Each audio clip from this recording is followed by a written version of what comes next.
7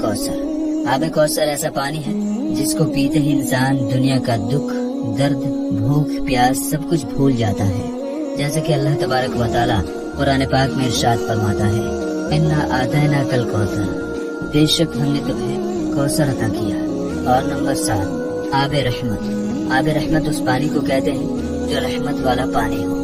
اس طرح حضرت آدم علیہ السلام کی مٹی کو جمع کرنے کے بعد ان تمام پانیوں کو شامل کر کے حضرت آدم علیہ السلام کی خمیر کی مٹی کو گوندا گیا۔ میرے دوستو، اس طرح جب حضرت آدم علیہ السلام کا گارا تیار ہو گیا تو اس پر اللہ تبارک و تعالی نے 40 روز تک بارش برسائی۔ حضرت آدم علیہ السلام کے گارے پر ان 40 روز تک غم کی بارش برسائی گئی اور 1 روز خوشی کی بارش برسائی گئی۔ اسی وجہ سے انسان کی زندگی میں غم زیادہ اور خوشیاں کم ہوتی ہیں۔ تفسیر نعیمی میں ہے کہ جب حضرت آدم علیہ السلام کا گارا گوندنے کے بعد تیار ہو گیا تو اللہ تبارک و تعالی نے فرشتوں کو حکم دیا کہ اس کو مکہ اور طائف کے درمیان وادی نعمان میں عرفات کے پہاڑ کے نزدیک رکھیں۔ پھر اللہ تبارک و تعالی نے اپنے دستے سے اس غارے کو حضرت آدم علیہ السلام کا مجسمہ بنایا اور حضرت آدم علیہ السلام کی صورت تیار کی۔ اس طرح جب اللہ تبارک و تعالی نے حضرت آدم علیہ السلام کا مجسمہ تیار فرمایا تو اس کے بعد اس مجسمے کو خشک کرنے کے لیے اللہ تبارک و تعالی نے 7 قسم کی ہوائیں اس پر چلائی۔ نمبر 1 تیز ہوا، اور نمبر 2 دھیمی ہوا، اور نمبر 3 گرم ہوا، اور نمبر 4 سرد ہوا، اور نمبر 5 درمیانی ہوا، اور نمبر 6 رحمت والی ہوا، اور نمبر 7 صرف ہوا۔ ان 7 قسم کی ہواؤں کی وجہ سے جب حضرت آدم علیہ السلام کا مجسمہ خشک ہو گیا، جس کو مٹی اور پانی سے بنایا گیا تھا، اب حضرت آدم علیہ السلام کے اس مجسمے کو پکا کرنے کے لیے اللہ تبارک و تعالی نے اس مجسمے کو 7 قسم کی آگ سے گزارا۔ نمبر 1 سیاہ رنگ والی آگ، اور نمبر 2 سرخ رنگ کی آگ، اور نمبر 3 پیلی آگ، اور نمبر 4 نیلی قسم کی آگ، اور نمبر 5 دھوئیں والی آگ، اور نمبر 6 بغیر دھوئیں والی آگ، اور نمبر 7 تیز اور دھیمی آگ۔ ان 7 قسم کی آگ سے حضرت آدم علیہ السلام کے مجسمے کو گزار کر پختہ اور مضبوط کیا گیا۔ میرے دوستو، اس طرح جب حضرت آدم علیہ السلام کا مجسمہ مٹی، پانی، ہوا اور آگ سے بن کر بالکل تیار ہو گیا اور حضرت آدم علیہ السلام کی شکل و صورت مکمل طور پر بن گئی اور اللہ تبارک و تعالی نے حضرت آدم علیہ السلام کو اپنی پسندیدہ شکل و صورت پیدا فرمایا، جس طرح کہ اللہ تبارک و تعالی قرآن پاک میں ارشاد فرماتا ہے، اور ہم نے حضرت آدم علیہ السلام کو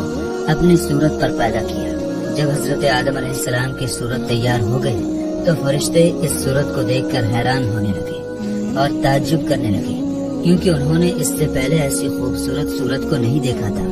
اور جب ابلیس حضرت آدم علیہ السلام کے پتلے کے پاس آیا تو اس کے ارد گرد پھر کر بولا کہ اے فرشتوں، تم اس کو دیکھ کر تعجب کیوں کرتے ہو؟ یہ تو ایک اندر سے خالی جسم ہے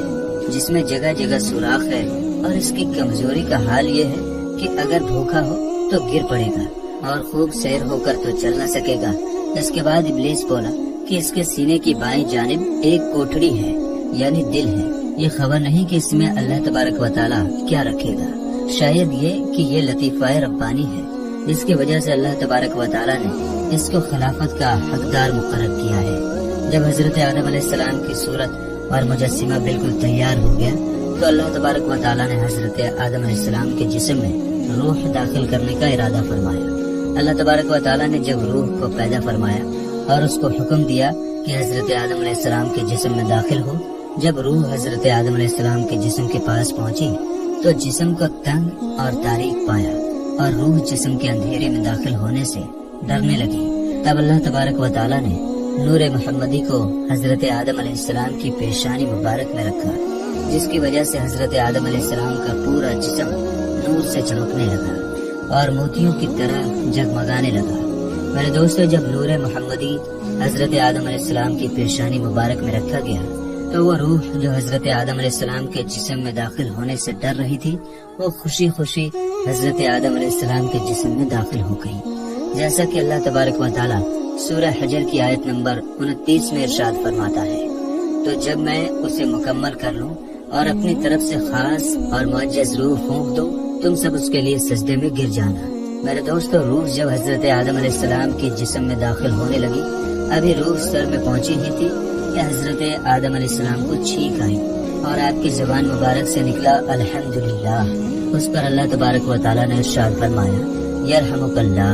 اور حضرت آدم علیہ السلام اور اللہ تبارک و تعالیٰ کی یہی سنت آج بھی زندہ ہے۔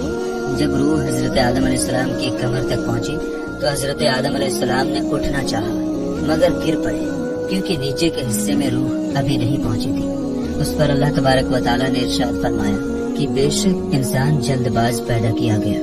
اور جب روح حضرت آدم علیہ السلام کے جسم میں مکمل طور پر داخل ہو گئی اور تمام بدن میں پھیل گئی تو اللہ تبارک و تعالیٰ نے حضرت آدم علیہ السلام کو حکم فرمایا کہ فرشتوں کے پاس جاؤ اور جا کر ان کو سلام کرو اور سنو کہ وہ تمہیں کیا جواب دیتے ہیں۔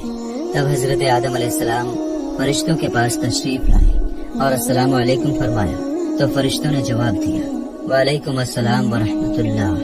اس وقت اللہ تبارک و تعالیٰ نے حضرت آدم علیہ السلام سے ارشاد فرمایا یہی الفاظ تمہارے اور تمہاری اولاد کے لیے سلام کے لیے مقرر کیے گئے۔ حضرت آدم علیہ السلام نے اللہ تبارک و تعالیٰ کی بارگاہ میں عرض کی یا رب العالمین میری اولاد کون ہے؟ تب اللہ تبارک و تعالیٰ نے حضرت آدم علیہ السلام کی پشت مبارک پر اپنا دست قدرت پھیرا۔ اس وقت تمام انسانی روحیں حضرت آدم علیہ السلام کے جسم سے باہر نکل آئی اور حضرت آدم علیہ السلام نے ان تمام روحوں کو دیکھا۔ میرے دوستو، اس طرح حضرت آدم علیہ السلام کی تخلیق ہوئی